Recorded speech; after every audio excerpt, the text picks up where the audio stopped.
Un drone, c'est composé, par exemple pour celui-ci, un DJI Phantom 3, de 4 bras.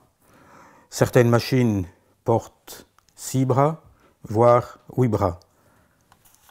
Alors, celui-ci est équipé d'une caméra qui est attachée à une plateforme qui permet de stabiliser pour avoir une image qui ne tremble pas, qui est de bonne qualité. Donc la caméra présente une définition de 4K.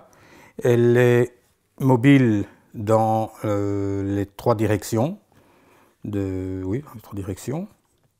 On peut la désolidariser du châssis, donc pour la rendre opérationnelle, en enlevant la petite pièce ici. Et là, on voit qu'elle est tout à fait mobile. Donc ce qui m'a amené à piloter, c'est que depuis que je suis gamin, j'ai toujours apprécié les avions. Dans un premier temps, je regardais les avions de la guerre 40 sur les bouquins. On n'avait pas Internet comme on l'a maintenant, donc on n'avait pas autant d'informations. Et puis j'aurais toujours bien aimé devenir pilote d'avion grandeur, mais pour tout un tas de raisons, ça n'a pas été possible. Alors je suis resté avec ce rêve-là. Et il y a une vingtaine d'années d'ici, j'ai eu l'occasion de m'affilier à un club d'aéromodélisme ici dans la région de Bastogne, donc le club des Hirondelles, qui a son terrain d'entraînement à Michamps. Et alors là, j'ai commencé à piloter différents modèles. Et puis l'année dernière, quand j'ai vu les premiers drones, donc les drones grand public, j'ai pensé que ça m'intéressait parce que j'aime bien rester à la découverte, partir à la découverte de nouveaux horizons. Alors ma société a franchi le pas, je l'ai suivi et nous avons acquis un drone avec lequel maintenant je souhaite pouvoir faire des vols structurés, pas simplement voler dans la prairie, mais faire des vols structurés avec l'objectif de réaliser des vidéos. On aurait tendance à croire que réaliser une vidéo, c'est quelque chose de relativement simple. En réalité, le travail de prise de vue n'est que la concrétisation de tout un travail de préparation. Il faut d'abord parler avec le client pour savoir ce qu'il veut faire, quel est son objectif, voir ce qu'il veut mettre en évidence. Il faut ensuite faire des repérages sur le terrain, prévoir, je vais parler de scénario, prévoir un scénario, définir toutes les prises de vue que l'on veut faire. Il ne faut pas perdre de vue non plus qu'une séquence, donc un film vidéo, exige d'avoir tout un tas de petites séquences qui sont mises bout à bout, et il faut donc prévoir suffisamment de prises de vue que pour assurer un montage performant. Donc le travail de préparation représente peut-être 90 voire 95% du travail de réalisation d'une vidéo, et les 5% restants, c'est le travail sur le terrain. Travail sur le terrain qui ne peut se faire efficacement que quand les conditions météo sont favorables. J'ai déjà volé avec des vents de 50 km/h en milieu largement ouvert, en bord de mer, mais il est clair que si on doit voler dans des endroits relativement fermés, l'idéal c'est de ne pas avoir trop de vent, des vitesses inférieures à 10 km/h. L'avantage du drone, c'est qu'il n'a pas besoin d'une logistique aussi importante. Le seul carburant de nos drones, c'est l'électricité. Donc on peut, si on a suffisamment d'accu, on peut voler 1 heure, 2 heures, 3 heures, 4 heures. Encore faut-il avoir assez d'accu pour assurer les réserves. Le coût de l'heure de vol est quand même beaucoup moins élevé que pour un hélicoptère. Et de plus, avec un drone, on peut accéder à des endroits. Et pour avoir des images aériennes, il fallait absolument avoir un hélicoptère. Il n'y a pas de drone. Donc ceci, on va voir quelques séquences tournées en hélicoptère pour que tu puisses comprendre que ce qu'il faut pour donner envie aux gens de regarder la séquence, il faut que tu aies toujours une espèce de mouvement rotatif autour des choses, des châteaux, des églises, des arbres, et aussi essayer d'avoir un repérage où tu as un avant-plan, parce que l'avant-plan va créer un effet de relief. Mais tous les entraînements que je fais maintenant vont dans ce sens-là, Oui, dans le sens de tourner. Ben, tu as vu la séquence que je t'ai envoyée là? La machine qui travaille dans les champs. Oui, ben, enfin, elle est au repos, mais... Donc, on va bien travailler avec une caméra qui fait 4K. Oui, tout à fait. Ça veut dire que par rapport au 2K, qui est la haute définition, le 4K, lui, fait 8 millions de pixels. Donc 8 millions de points images. Oui, ça tu m'avais expliqué. Ouais. On pourra faire des corrections en allant cropper dans le 4K pour descendre à 2K. Parce qu'aujourd'hui, la plupart des gens ont du 2K. En 2K. Tous les cinémas, d'ailleurs, diffusent en 2K. Le cinéma digital, c'est 2K. Il n'y a que les Américains qui commencent à travailler, eux, en 4K, qui représentent 8 millions de points images. Concernant l'évolution des drones, bah, je dois dire que j'ai eu l'occasion, au début de cette année, de racheter toute l'écurie des avions, donc en aéromodélisme, d'un vieux monsieur qui arrêtait. Et il a des modèles donc, qui datent de 45-50 ans. Et là, je me rends compte que les modèles que j'utilise maintenant en aéromodélisme, je ne vais pas dire qu'ils n'ont plus grand-chose à voir, mais au niveau radiocommande, c'est fort différent de ce qui existait à ce moment-là. Au niveau des moteurs aussi, même si les principes de base n'ont pas changé. Alors, concernant les drones, bien, ça va très rapidement maintenant. Les drones sont apparus, les drones grand public, je vais dire, et même professionnels. Les drones sont apparus il y a quelques années. Il n'est pas facile de dire précisément quand le premier drone a volé. Et tout va très vite maintenant, toutes les technologies évoluent très vite. Et on sent qu'il y a encore beaucoup de perfectionnements qui vont arriver. Les perfectionnements des drones vont se situer au niveau de l'autonomie, au niveau de la fiabilité certainement, mais également au niveau de tous les logiciels qui vont être bientôt disponibles pour pouvoir faire des vidéos de toute bonne qualité. On sent maintenant que chaque mois, il y a des améliorations. Donc, si on veut bénéficier des dernières technologies, il est indispensable de mettre son drone à jour régulièrement. On trouve chez le fabricant, on trouve les mises à jour, les firmware qui sont indispensables pour le mettre à jour. Donc, les mises à jour concernent la sécurité, le contrôle des moteurs, mais également les possibilités techniques au niveau de la prise de vue, donc pour la programmation des missions, etc. La caméra donc, est munie d'un objectif. Cet objectif est protégé par une lentille, donc neutre pour le moment.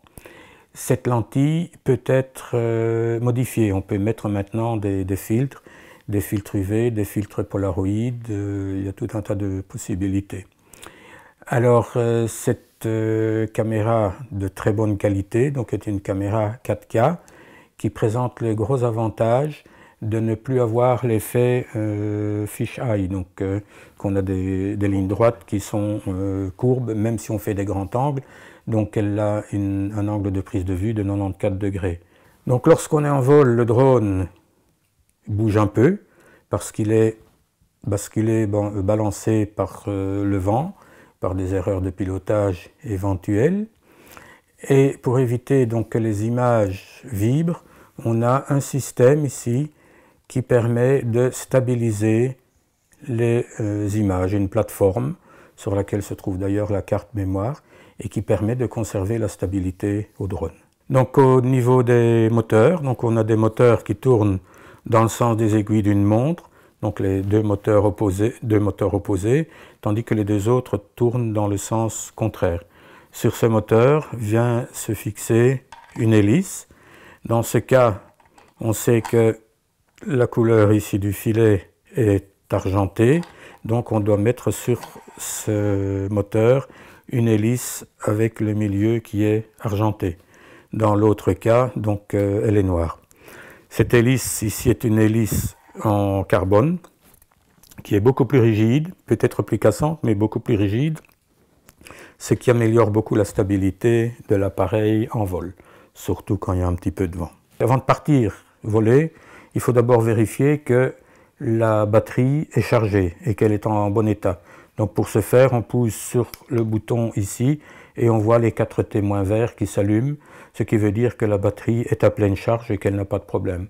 Alors la batterie, il suffit de la placer ici et de la pousser d'un geste franc. L'autonomie? L'autonomie est d'une vingtaine de minutes. Ça dépend un peu de ce qu'on fait aussi. Sur la partie arrière de la télécommande, on voit différents éléments. Tout d'abord, les deux antennes. Une antenne pour le signal vidéo et une antenne pour commander la translation, le déplacement du drone. La télécommande ici permet de contrôler la prise de vue des photos et des vidéos. Quand on tourne la petite molette qui est ici, on intervient au niveau de la vitesse d'obturation du système. L'angle de prise de vue de l'objectif de la caméra est de 94 degrés et l'ouverture est de 2,8. Sur la face avant de la télécommande se trouvent deux boutons. Le bouton de démarrage de cette télécommande, donc la mise en fonction. Et le deuxième bouton ici est un bouton qui est super intéressant parce qu'il permet, en cas de difficulté, de ramener l'appareil, donc le drone, à son point de départ, si ce point de départ a été programmé au préalable. En termes de sécurité, comme je l'ai déjà dit, il est indispensable d'avoir des accus qui sont bien chargés. Eh bien, ici, on voit l'état de la batterie de la télécommande. Donc, dans ce cas-ci, on est encore aux environs de 75% de la charge. Si le bouton est vert, il n'y a pas de problème. Si le bouton est rouge, eh bien, on sait qu'il y a un problème au niveau de la télécommande. Donc, si on n'a pas décollé, il faut rester sur place. Si on est en l'air, il faut revenir à la maison. Ce qui est très intéressant, et je l'ai testé, en ayant un petit peu peur d'ailleurs, mais je l'ai testé pour vérifier. Si en cours de vol, vous commettez une erreur de manipulation et que vous poussez par erreur sur le bouton de mise en fonctionnement, eh bien, le drone revient automatiquement à son point de départ. Donc, dès qu'il ne reçoit plus de signal venant de la télécommande, le drone se met en pilotage automatique et il revient à son point de départ. Au niveau des deux joysticks ici, ce sont ces deux petites manettes qui permettent de commander, de diriger le drone. Il y a différentes positions possibles. En ce qui me concerne, j'ai sur la manette de gauche l'orientation du drone dans son espace. Donc en avant, en arrière, à droite, à gauche. Et la manette de droite, donc, qui permet de faire monter le drone, de le faire descendre ou de le faire tourner dans le sens contraire des aiguilles d'une montre, de le faire tourner sur lui-même, autour de son axe, ou de le déplacer vers la droite. La télécommande du DJI Phantom 3 est équipée d'une tablette fonctionnant donc dans le système Apple ou dans le système Android. Certains drones plus perfectionnés bénéficient de deux télécommandes. Une télécommande pour le pilote, qui va lui permettre de positionner le drone à l'endroit où on veut faire les prises de vue, et une autre télécommande qui permet à un caméraman de contrôler, d'obtenir un cadrage parfait de ses prises de vue. Dans mon cas, je travaille avec une tablette Sony, donc en système Android, ou, comme c'est le cas ici, avec un iPad mini, donc dans le système iOS d'Apple. Cette tablette est vraiment, donc nous donne vraiment un tableau de bord complet du fonctionnement du drone. Ici au-dessus, il nous dit donc si on est en mode GPS ou pas. Donc je peux changer le mode. Par exemple ici il me dit qu'il est prêt à voler en mode non GPS, mais là il me donne un avertissement me disant qu'il est quand même plus sûr de voler en mode GPS. Parce que par exemple en mode non GPS, eh bien, le drone va subir l'influence du vent très fortement. Donc il faut piloter tout à fait différemment. On a parmi les voyants un voyant qui est très important, qui nous donne ici l'état de la batterie. Le drone, la télécommande, la tablette sont configurés de telle manière que quand on arrive à une valeur de 20%, eh bien, on reçoit un signal d'alarme. Le voyant vert ici devient rouge et qui avertit donc qu'il faut rentrer au bercail. En ce qui concerne les fonctionnalités de la tablette constitue vraiment le tableau de bord du pilote. Il contient différentes informations. Par exemple, on sait dans quel mode on se trouve. Par exemple, dans ce cas-ci, mode avec GPS.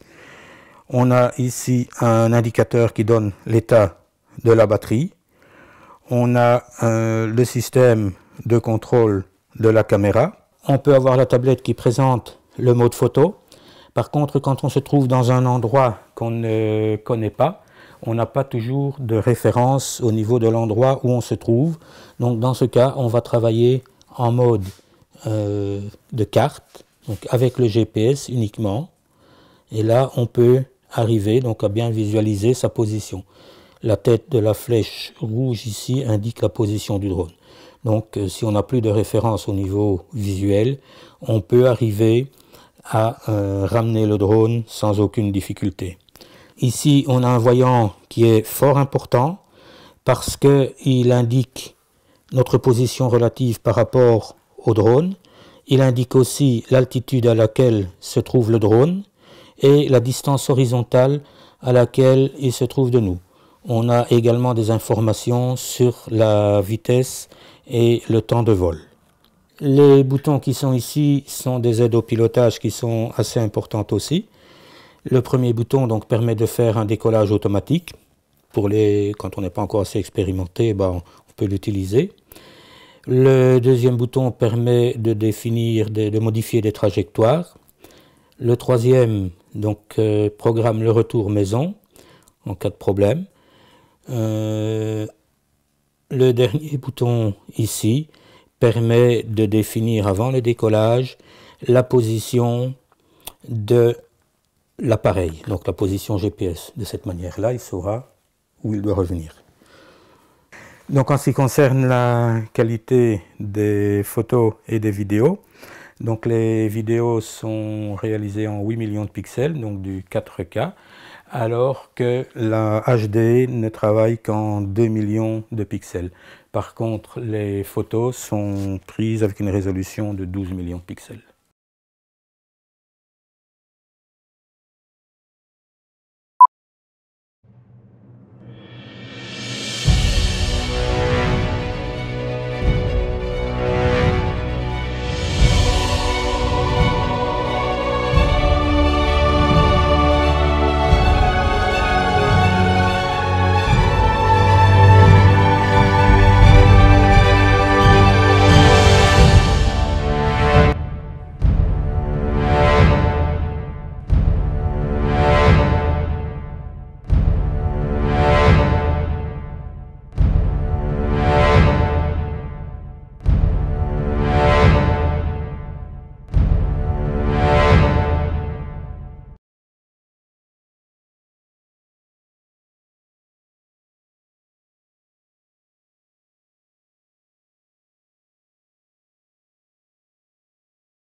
Qui est André Bossicard.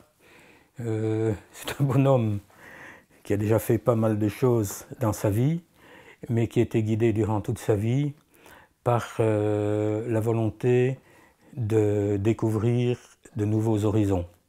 Ça, c'est vraiment ce qui m'a conduit durant toute ma vie, que j'espère encore bien longue. Ce qui m'attire beaucoup aussi, ce sont les technologies.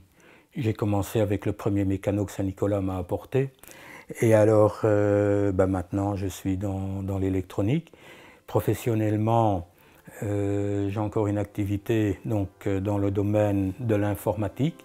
J'ai toujours été passionné par la photo et par la vidéo parce que ce sont des moyens de communication qui sont certainement aussi performants, si pas plus, que la parole, qui demandent aussi de suivre des règles, on ne fait pas n'importe quoi.